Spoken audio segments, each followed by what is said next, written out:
So we're back, and this is still in the series of The Man with the Horns.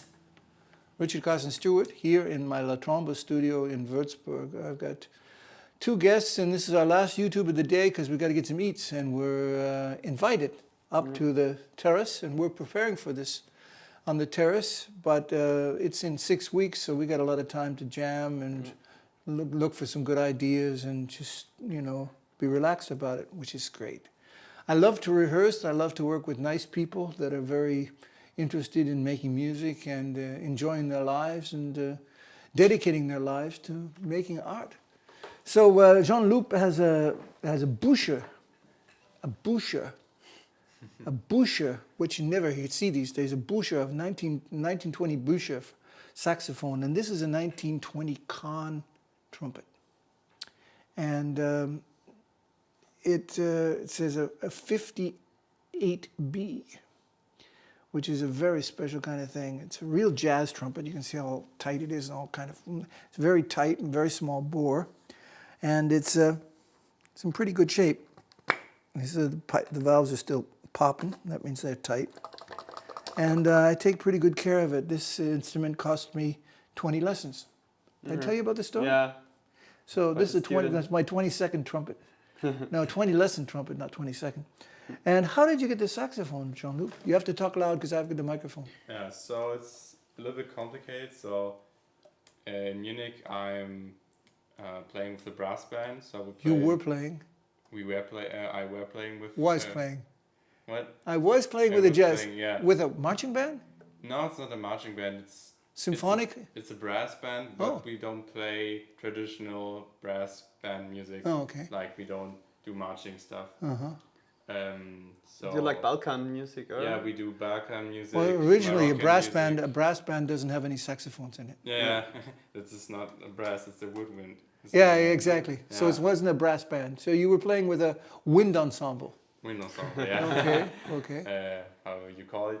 And at one of our baritone saxophonists wrote an email to all the others that she has a friend or a friend of hers has two Bücher saxophones in Berlin fully repaired, and wants to get rid of them. Oh. And so I was lucky because I read the text, the email quite Quickly? fast. Yeah. So I answered quickly as possible. Yeah, because, yeah. you know, have to get quick to get those saxophones. Yeah. And I got it very, very cheap, I guess, for 850 euros. Okay. And it's complete overhauled. Okay.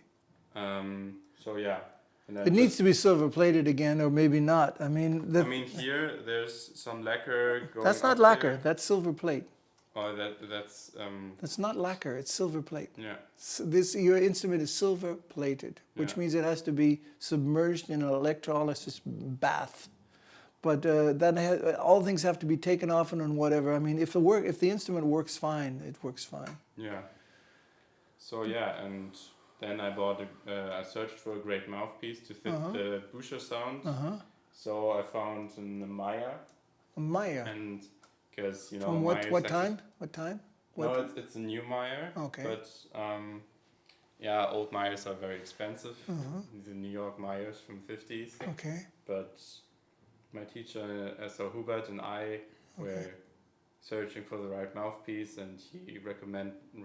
You're talking about Hubert Winter? Yeah. Oh. He recommended to me. Were you studying with him when you were still in Munich? No. In Munich, I studied with Ingo Erhoff. He was my teacher in my school. Okay. Yeah. So the whole thing is, so you got this horn for 800. Yeah. Okay, great. So that's the stuff. He got the horn for 800, and he loves it. And he got a Meyer's mouthpiece. That's not an old one, but it's a great one. Yeah, right? it sounds great. Okay, and so these horns together. This is also one of my own mouthpieces. It's a La Tromba mouthpiece I developed for other things, and it fits like a doorstop, and it actually looks like an old Kahn anyway. So we were thinking about getting the sound of that time, and we were thinking about a tune called St. James Infirmary.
Guitar solo.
You know, I'm thinking about a better way so that he doesn't get bored. Yeah. Because we always, get the solo and he's got to play the changes again and again and again and That's again. also cool for me. Yeah, but it's cool. But also, it might be an idea for maybe you to find some alternate chords, or maybe some, And here's the thing: a good drummer, like a good pianist, like a good guitar player, gives the soloist new ideas through new harmonies that he thinks through, and can take the soloist away into a world where he wasn't before, harmonically, sometimes even rhythmically. Yeah. Something to think about. Because it's not just you putting a teppich down so he rides on this sort of like flying, Yeah. fliegende Teppich from your changes and your rhythm. But it's really, and then he starts reflecting back ideas to you.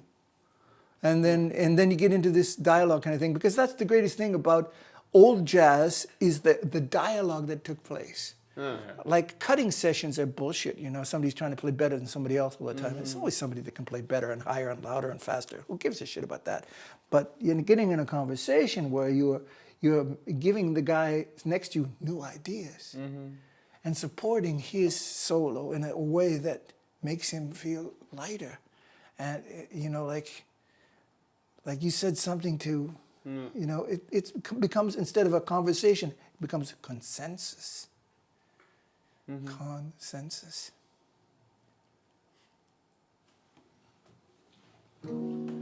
That's what I'm thinking.